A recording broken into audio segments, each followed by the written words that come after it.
welcome the President of the United States, Joe Biden, accompanied by Shane Cawley.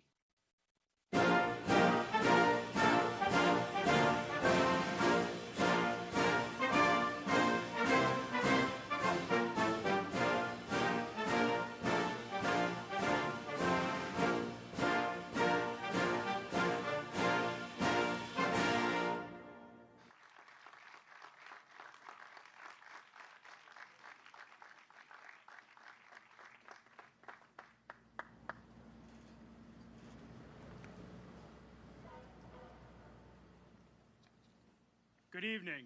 I'd like to start by saying it's an honor to be with all of you here today. My name is Shane Cawley, and I'm a fourth-generation union ironworker.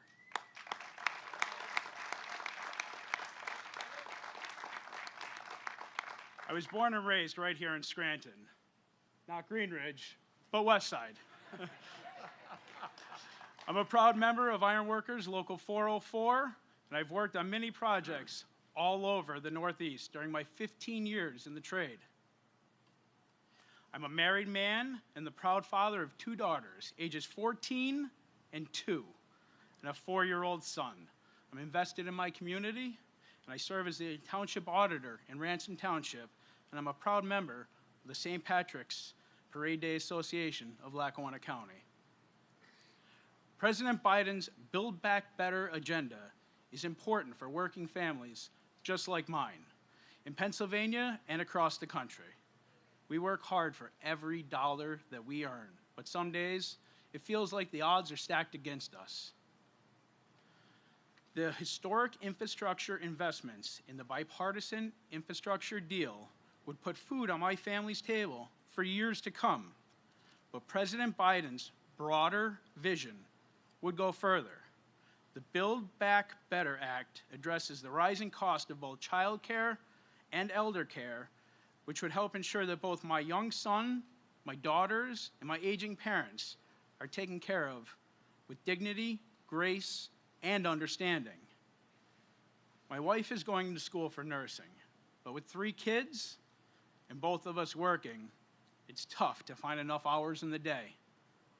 Joe Biden's American Rescue Plan gave us an expanded child tax credit, which helps us to cover the cost of 2 weeks of child care every single month. This has given my wife the flexibility to devote more time to her studies.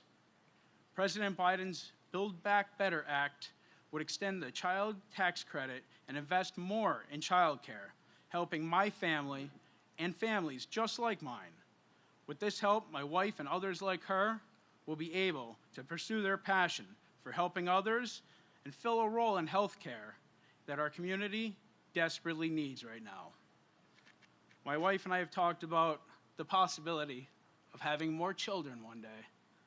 But like millions of Americans, I only get paid for the days I lace my boots up and go to work. I have 0 paid time off for the birth of a new child.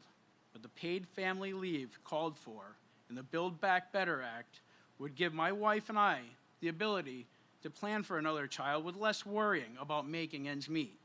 We would be able to focus on what truly matters, our family. And without further ado, it is my honor and my privilege to introduce to all of you the President of the United States of America, Joe Biden.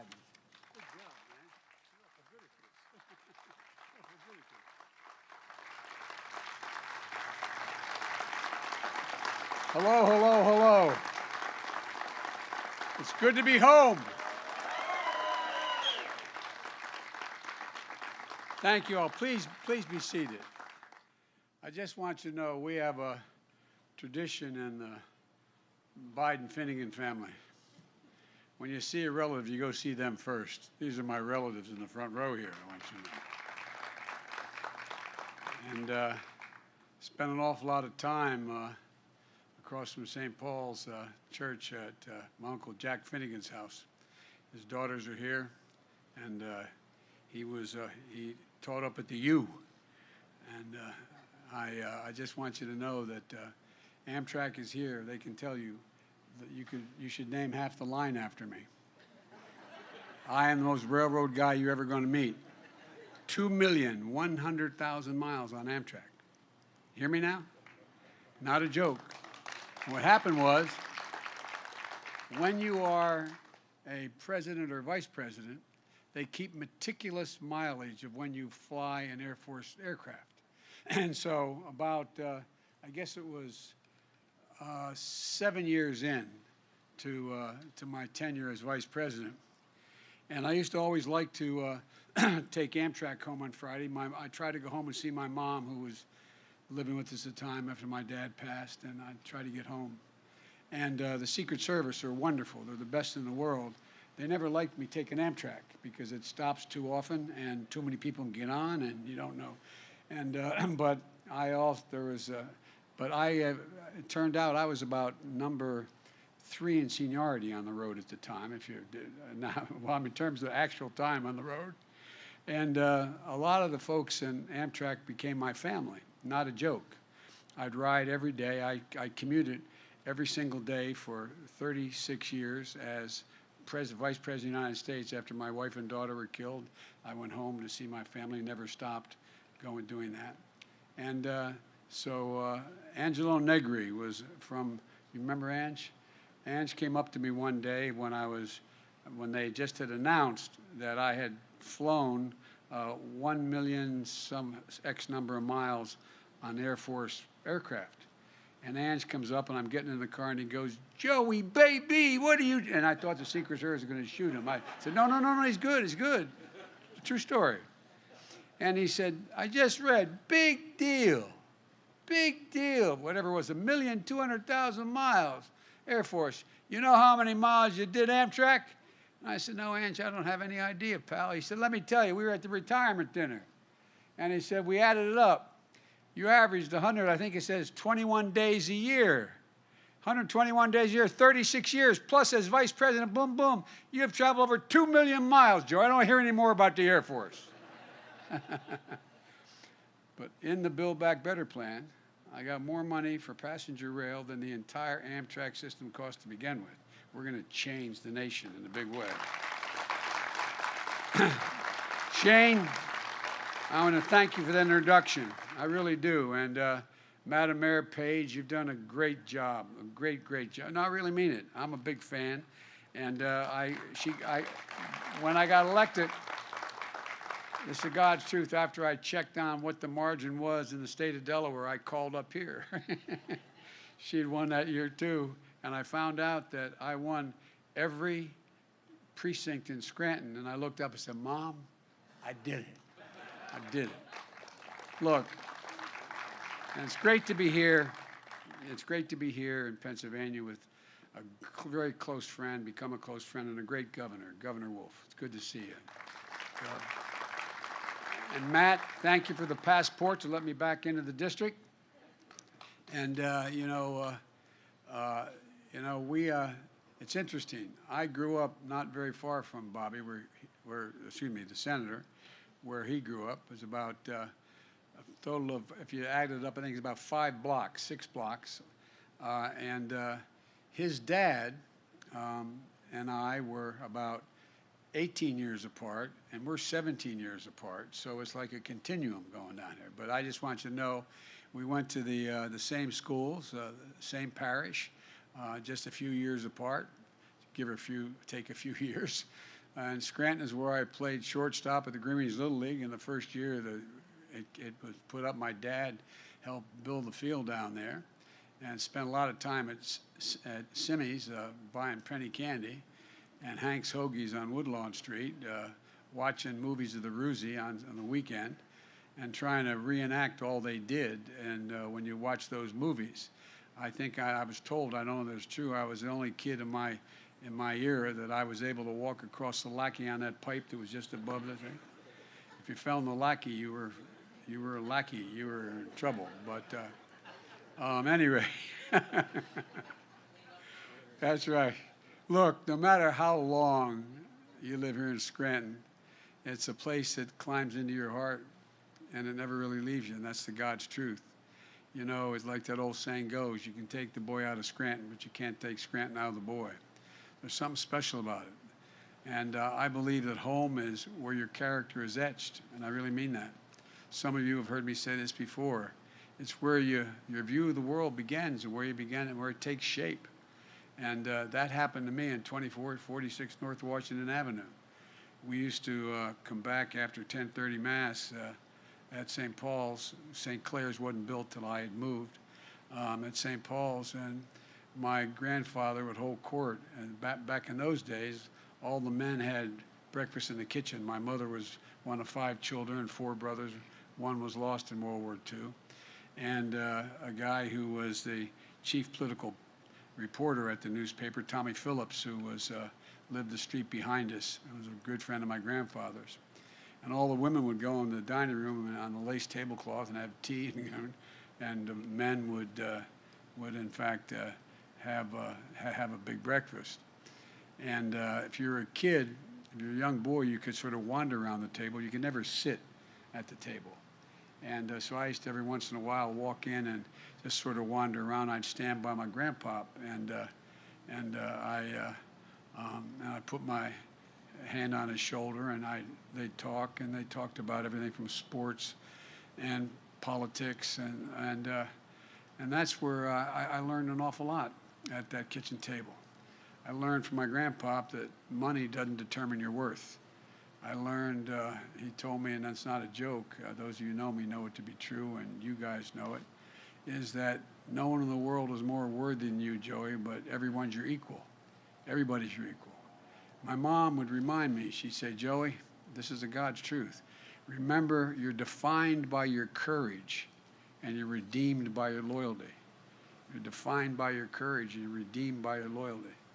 And my dad, when things got tough in Scranton after the war, when there wasn't any work, my dad did not work in the coal mines. My great-grandfather was a mining engineer. But my dad was in sales, and he worked for the Fowler Trucking Company. And things got slow in Scranton, so we moved. I remember the day he came. I think the longest walk a parent can make is up a short flight of stairs to tell their kid, you can't live here anymore. You can't, because dad doesn't have a job, or mom doesn't have a job. And my dad had moved from Wilmington, Delaware to Scranton when he was a junior in high school. He was called St. Thomas, not the prep, but it was called St. Thomas in those days. And I remember him walking up into the bedroom and saying, honey, Dad's gonna have to move. It's gonna probably take about a year. I'll come home every single weekend. It's only 155 miles. I thought that was like 600 miles away. I'll come home every weekend, and when I get enough, get enough money, I'm going to bring you and Mom and everyone down to Wilmington. You're going to like it. And I thought that was like and you know an awful lot of parents who left Scranton back in those days, who moved away, had to move away. And I gained so much respect for my father as I got older, because I thought about how much it must have hurt him, and the pride it took it for him to walk into my grandfather's pantry and say, Ambrose, can I leave Jean and the kids with you? I promise I'll make it up to you, but I'll be back every weekend, but I promise I'll make it up. That's a hard thing for a proud man or woman to do, but so many had to do it. And I remember when we moved down to Delaware, my dad would say, Joey, and all my friends know this, literally this phrase, you've heard him say it I don't know how many times, Joey, a job's about a lot more than a paycheck. It's about your dignity. It's about respect. It's about being able to look your kid in the eye and say, honey, it's going to be okay. And think about it. Think about what it is. It means a lot more than just whether you get a paycheck. It defines who you are in his mind. And I learned that at the kitchen table in Scranton, a place where you take care of one another.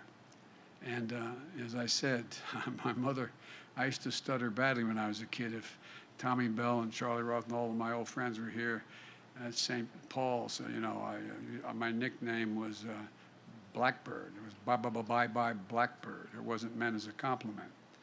And I wasn't very big, but you could beat me, but I'd hurt you.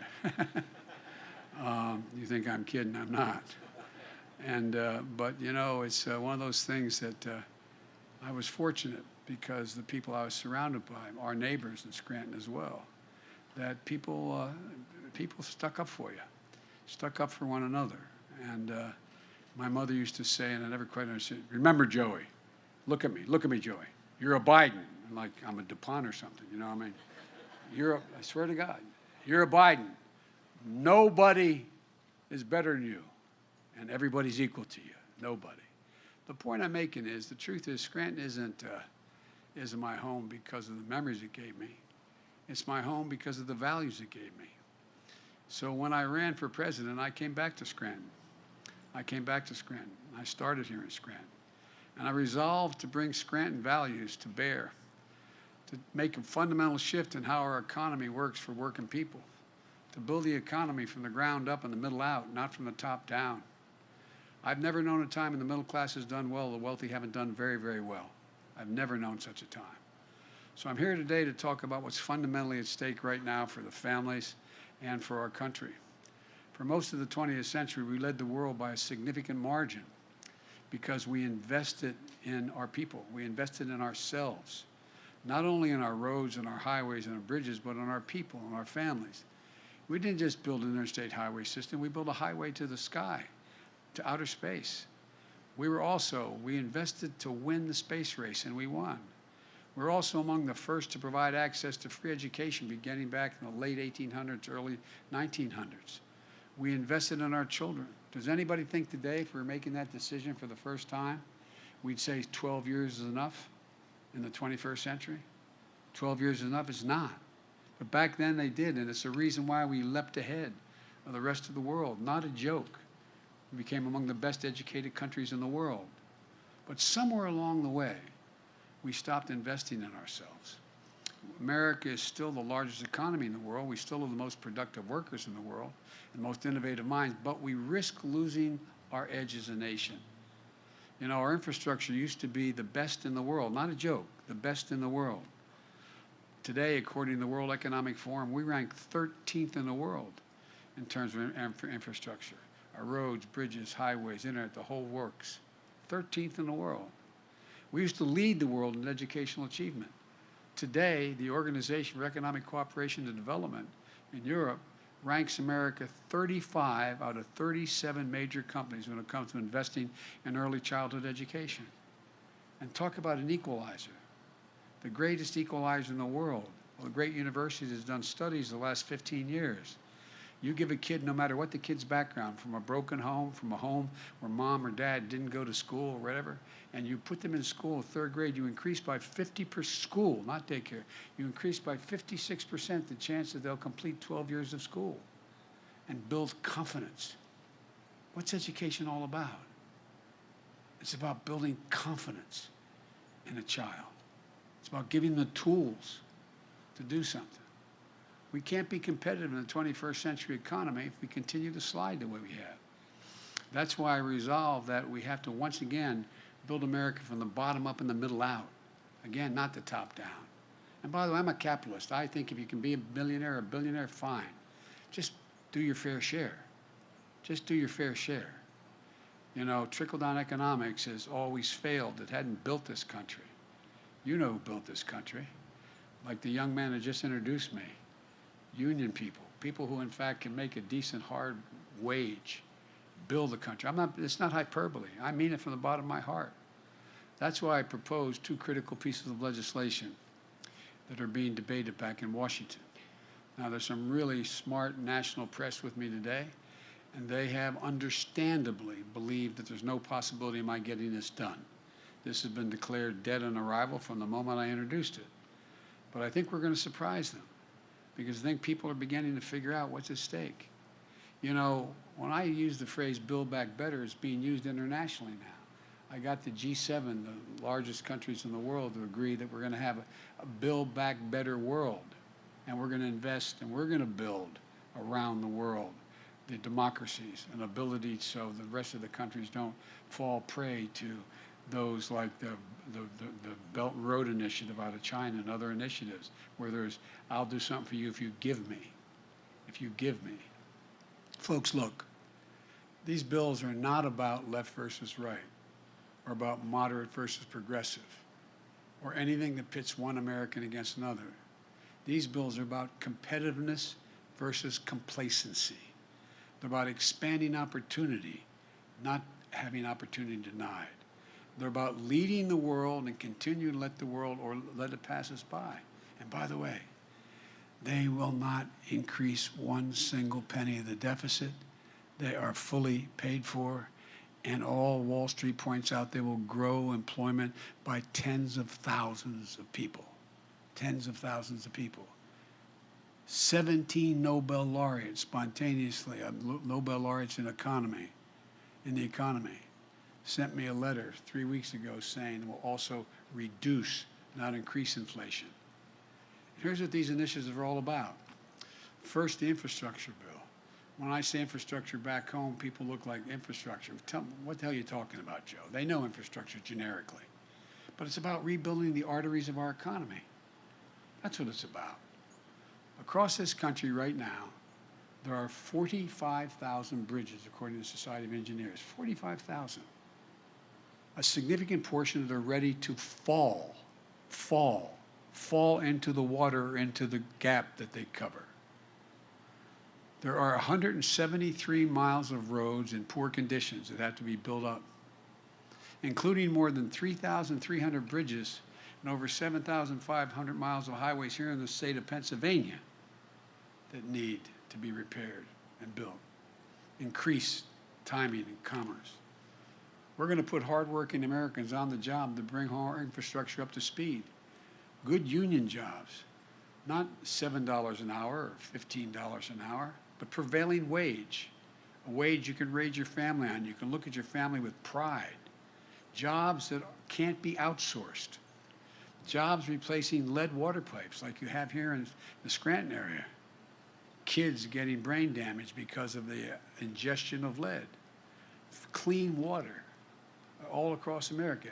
We're going to replace every single lead pipe in the nation. Again, creating jobs, but doing more than that. Increasing the health and well-being of our children. 44,000 schools are in a position where they have lead pipes. You send your kid to the water fountain, you got to wonder about it. Jobs laying thousands of miles of transmission lines and building a modern energy grid. Folks, we're in a situation now where you see what's happening. I've flown all over this country since coming in. You realize more of our land has been burned to the ground in the West and the Northwest than the entire state of New Jersey. Every single square mile in New Jersey, more has been burned down this year in the West because of climate change and because of electric utilities failing, wires falling. We know if we can put these wires underground, we increase exponentially the service, but it costs a lot of money. We have to do it. We know that if we, in fact, allow people to be able to store, we have this incredible energy. I've visited one of the largest solar fields in America. It's in the Southwest. Guess what? You can transmit all that energy enough to really light up half of the state of Nevada. But guess what? How do you transmit it? What lines do you put it over? Do we have the capacity to do that? We have the engineering capacity, but do we have the will to do it? And imagine what that does. You realize we had $90 billion in loss this calendar year because of natural disasters? $90 billion? Jobs. Making sure there's a high-speed internet, affordable and available anywhere. Everywhere in America, including for nearly 1 in 6 families who go without internet. You saw what's happened when we've had this COVID. Try teaching from home. How many people do you see out in McDonald's parking lots with their kids in their cars because they get access to the internet to be able to help their kid in school? What are we doing? This is the United States of America, damn it. What are we doing? And both these bills are going to help us meet the moment on the climate crisis in a way that creates good jobs, makes us more economically competitive. $66 billion in passenger rail and freight rail. Why I always talk about passenger rail, and particularly high-speed rail. You realize the Chinese are now building another high-speed rail line that will go up to 300 miles per hour? You say, what difference does that make, Biden? Well, guess what? If you can get in a train and go from here to Washington much faster than you can go in an automobile, you take a train. You take the train. We will take literally millions of automobiles off the road, saving tens of millions of barrels of oil, dealing with cleaning up the air. This is not hyperbole, this is a fact. These are facts. Right now, when I went out to Silicon Valley, they showed we're in a situation where if you put solar panels on your roof, guess what? When the sun's not shining, you're in trouble. Except they have now battery technology. You can have batteries in your basement about the size of the width of this podium and about that thick that keep you going for 7 days. So what do we have in this legislation? We have $39 billion to modernize American transit. I remember riding the trolley. I lived at the end of the line, as they say, in Greenwich. 3 blocks, the end of the line. Beyond the end of the line were the dump. But Maloney Field was on the right. And the Little League baseball field I played in was down the bottom of the hill. But the point is, it made it work. Most people live in cities. You know, the vast majority of people now, working people, live in cities. Their jobs are out of town, no longer in town. No longer in town. But 65% do not own an automobile. They live in a black or Hispanic neighborhood or a poor neighborhood. And all the time they waste trying to get to work. Look, more than $7 billion to build out the national network of electric vehicle charging stations.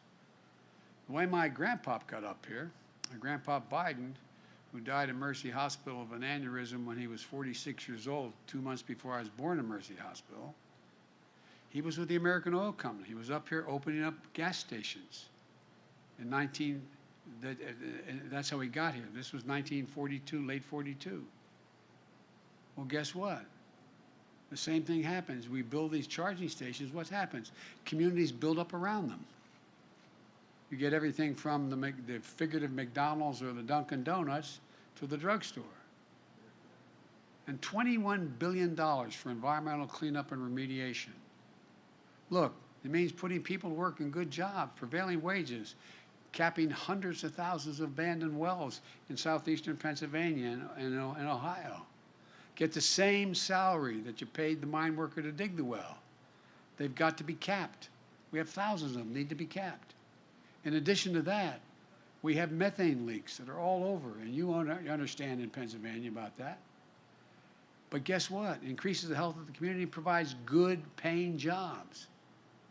My plan also makes historic investment in clean energy, including a tax credit for people to do things like winterize their homes, install solar panels, develop clean energy products, help business produce more clean energy. It's real. I promise you. I won't be around to see it, but I promise you, your kids are going to see a time when they're not, in fact, generating any energy from the homes here in Scranton other than renewable energy. Not a joke. And by the way, one of the things the President put me in charge of, I want to be clear here, President Obama put me in charge of when I was Vice President. I was able to invest in that legislation that I put together. We brought down the price of solar and wind cheaper than coal and cheaper than oil on a BTU basis. It's cheaper. Coal built this town in this part of the country. But we got to provide other avenues for people to make the same kind of living they used to be able to make. Look, all told, I just said this project is going to save literally hundreds of millions of barrels of oil annually. But folks here in Pennsylvania know the cost of inaction when it comes to climate change. Extreme weather has cost this state $10 billion over the last decade. And nationally, as I said, extreme weather conditions cost $99 billion last year. And I flew over all this territory in helicopter, in Marine One, not a joke. See it. See reservoirs that are down 60, 80 feet. Concerned about the Colorado River, whether or not we're going to be able to keep things moving. Not a joke. It's real. This is serious stuff. And so, you know, it's not going to ease up on its own. We have to invest in our resilience. Building roads higher. When I say build back better, we're the only country in the world, historically, that's gone through a crisis and has come out at the other end better than before the crisis hit. That's who we are as Americans. Not a joke. Think about it. From those of you who teach history, think about it. We come out better than it was before because we don't give up. We invest. We trust our instincts. And so that's what I'm talking about. You know, we need stronger levees, stronger power grids, more durable, able to withstand ever-increasing ferocity, intensity of extreme weather. Any road, it used to be, you have a catastrophe, and the road gets washed out, you build it back to what it was before. You can't build it back to the same standard. You've got to build the road back literally higher. Not a joke, because the weather has already changed. And if we don't do something before we reach 1.5 degrees Celsius, we're in trouble. Look, we haven't passed a major infrastructure bill for decades in this country. Last 4 years, you hear every month is, you know, infrastructure month. Didn't do a single damn thing. Nothing. I mean nothing for 4 years. We can't afford to sit while other countries pass us by. We're going to breathe new life into the economy and our workforce. And here's the deal. These jobs that we're going to create for people who are too often left out and left behind. The vast majority of the jobs in my infrastructure bill don't require a 4-year degree. 98% don't require a 4-year degree. Guess what, though? It's the ultimate blue-collar, middle-class renewal. Real, serious work. It needs to get done. But folks, it isn't enough just to invest in our physical infrastructure. We also have to invest in our people, which we always did. We invested in our people. That's why the second bill is the so-called Build Back Better plan. And here's what it does. It takes education.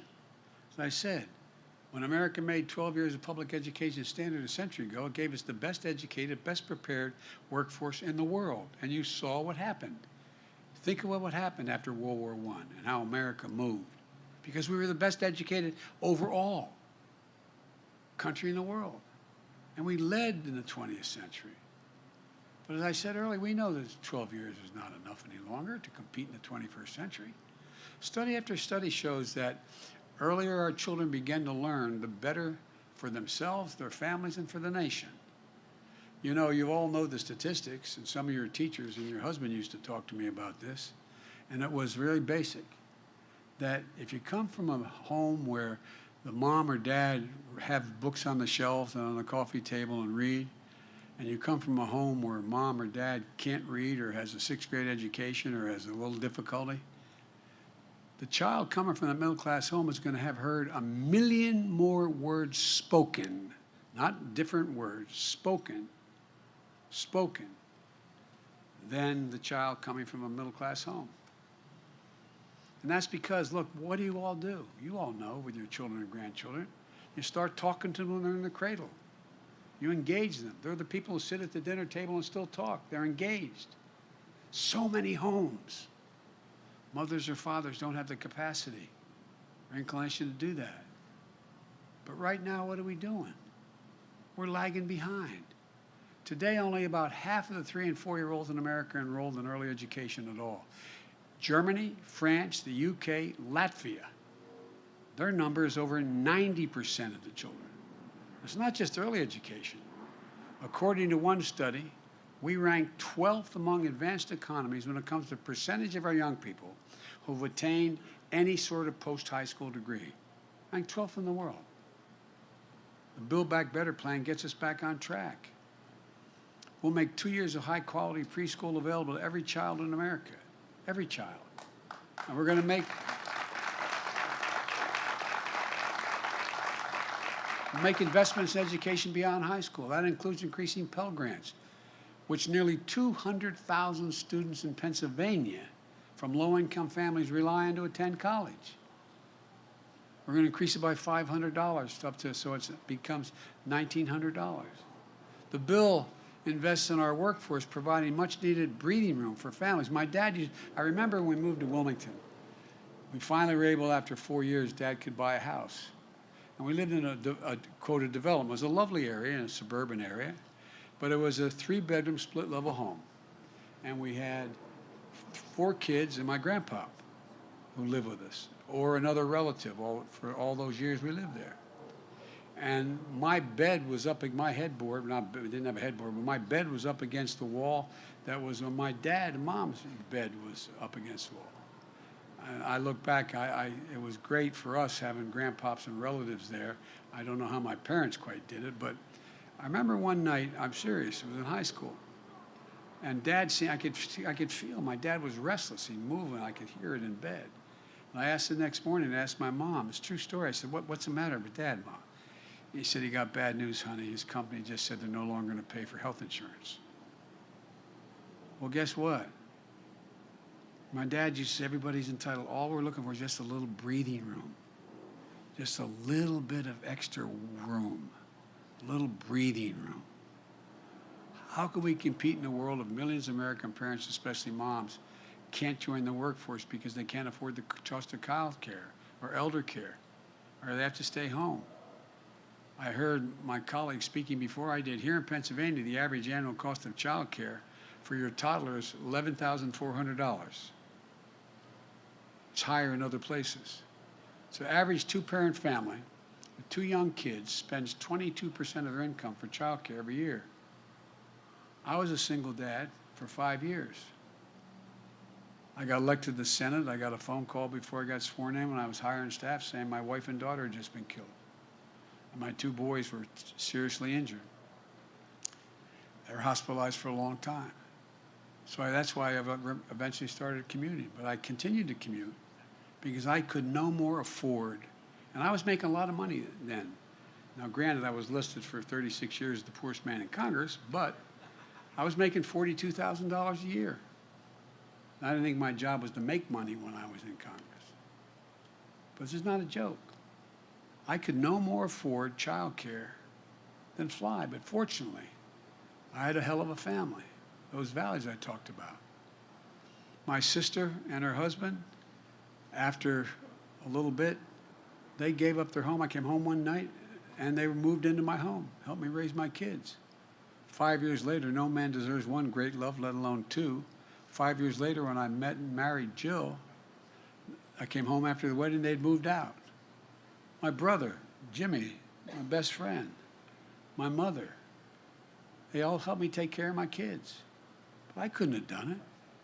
So I understand, how in God's name do people make it?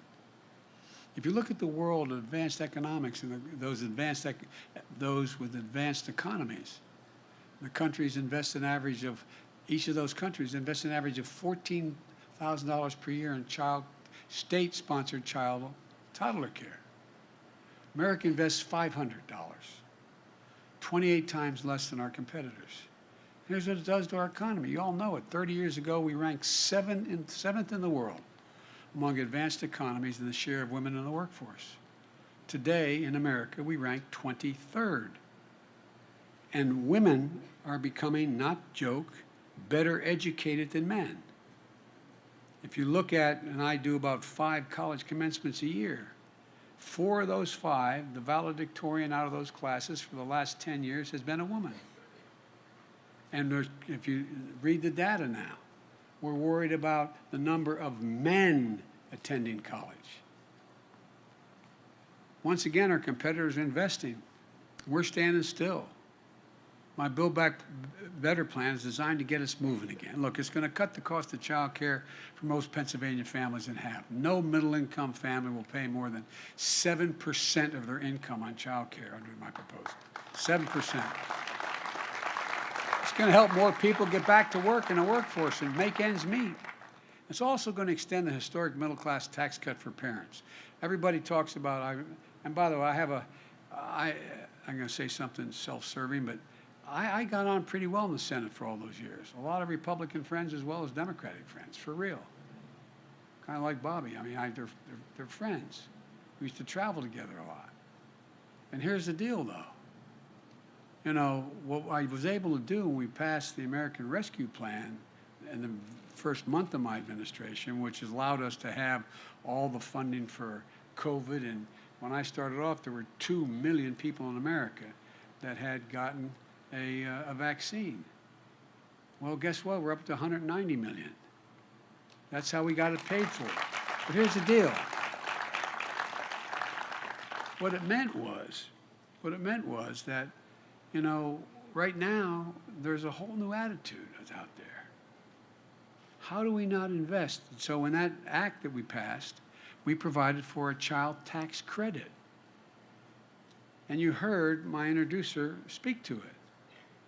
Because we're in such dire straits, we were able to put in a position a tax cut for middle-class people. That's what it is. No one has a tax cut when we want to cut the capital gains tax for the wealthy or anybody. No one has a problem when we deal with that. We have over 55 corporations in America. The Fortune 500 don't pay a single solitary penny in taxes. Not 1 cent. Not 1 cent. They make $40 billion a year. But when you talk about a tax cut for middle-class people, and that's exactly what it is. By what we did, increasing or making a refundable tax cut, you know, the way it works now, if you're made enough money to have more than $4,000 in taxes and you had 2 kids, you got to deduct it. And here's the deal. The fact of the matter is that if you didn't make that kind of money, you didn't get the benefit at all. It wasn't refundable. You didn't get the benefit at all of the tax cut. Because if you didn't have more than $4,000 in taxes, you didn't, you know, you still paid. And it wasn't refundable. You didn't get it back. Well, here's the way we work it. We said, all right, for temporarily what we're going to do is make sure there's a child care tax credit. If you had 1 kid under 7, you get $3,600 a year.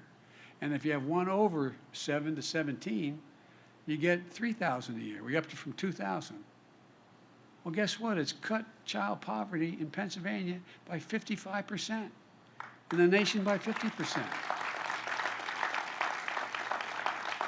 It's a flat-out tax cut for ordinary people. That's what it does. I make no apologies for it. But look, folks, there's so many things that we can do to change the way in which we work all of this. And I realize I'm going on here, but the fact is there's so much at stake. So much at stake.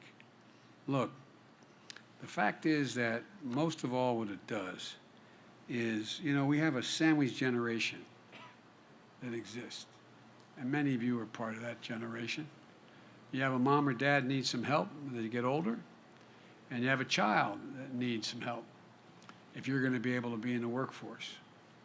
And it's hard as hell to make it work. You got to give these folks a little bit of breathing room. The single greatest champion for elder care in the United States of America is this guy right here, Bobby Casey. Not a joke. Not a joke. The way it works right now, if you qualify for Medicaid, you have to have a lower income to qualify for Medicaid, not Medicare, Medicaid. There are 820,000 seniors, people with disabilities who are on Medicaid on a waiting list to get home care, which they're entitled to. How many families are living this story? Your parents get older, they need some help getting around the house, making the meals for themselves, don't want to put them in nursing homes, not only because of the cost, but because of a matter of dignity.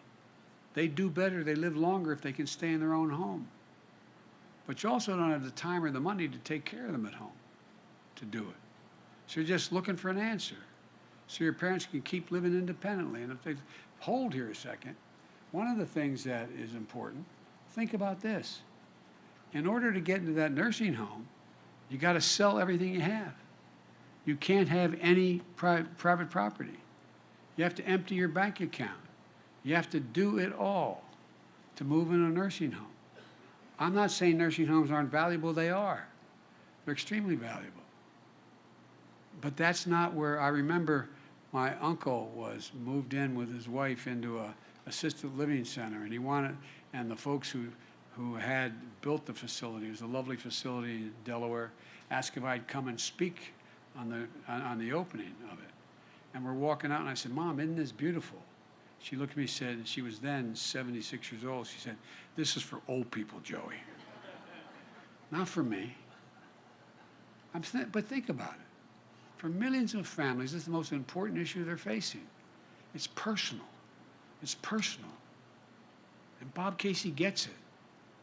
When Bobby fights for something, he never gives up, in case you haven't noticed. So here's what we're going to do. We're going to expand services for seniors so families can get help with well-trained, well-paid professionals to help them take care of their parents at home, to cook a meal for them, to get them their groceries when they need to get groceries, to help them get around, to just put in railings on their home. My mom lived with me. She moved in with me. We finally talked her into doing it. And guess what? My sister takes her up. You remember this. Jeannie remembers this, talking about this too.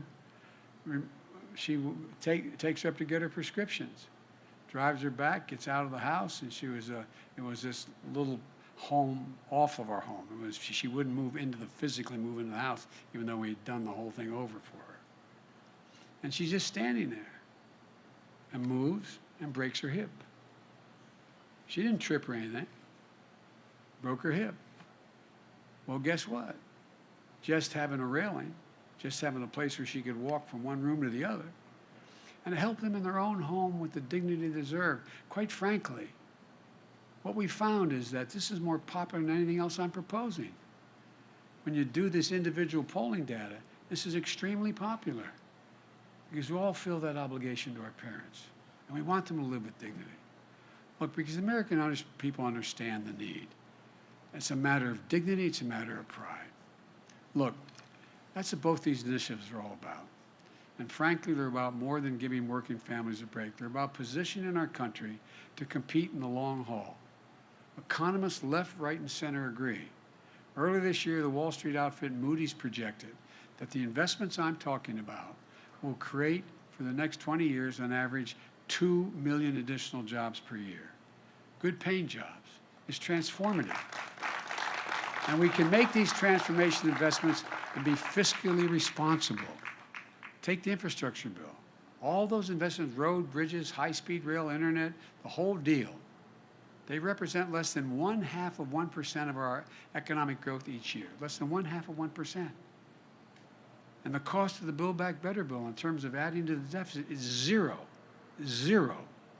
Zero. Because we're going to pay for it all. In addition to that, half of it is a tax cut. It's not spending money, it's a tax cut for working class people. And it's about time, as I said, and I come from the corporate state of the world. Not a joke. More corporations are registered in my state than every other state in the United States combined. And I represented the state of DuPont, as they used to call it, for 36 years. I'm not anti-business, but I'm about just pay your fair share. Look, folks, under this proposal, and under this proposal, these proposals I'm talking about, I guarantee you that no one making under $400,000 a year will see one single penny in tax go up. Not one. In fact, the plan cuts taxes for working people. And by the way, if you notice the way you usually pay for infrastructure is by gasoline taxes, I wouldn't allow that because that would tax people making under $400,000. I'm a man of my word. Not one single penny will you pay if you make less than $400,000. So, but there's no reason why someone making $400 million a year. By the way, during this, all the crisis we've had with COVID, there's an absolute finite number of billionaires they can count up in the tax code. You know how much money the billionaires made last year collectively? They're not bad guys, I'm not saying that. They made $1 trillion increase their collective income. $1 trillion. Just pay your fair share.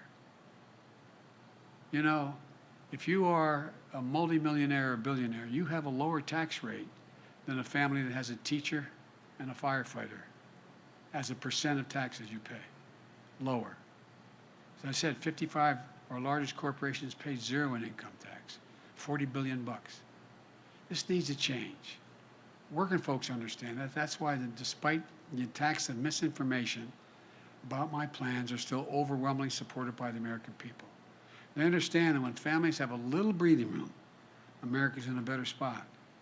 And they know this is about dignity and respect, about building an economy from the bottom up and the middle out, not from the top down. As I said, name me a time in American history when the middle class has done well, the wealthy haven't done very well. Name me a time. So let me close with this. For too long, working people of this nation, the middle class of this country, the backbone of the country, have been dealt out. It's time to deal them back in. I ran for president saying it was time to rebuild the backbone of the nation. And by that, I was very precise. The middle class has been the backbone of this nation.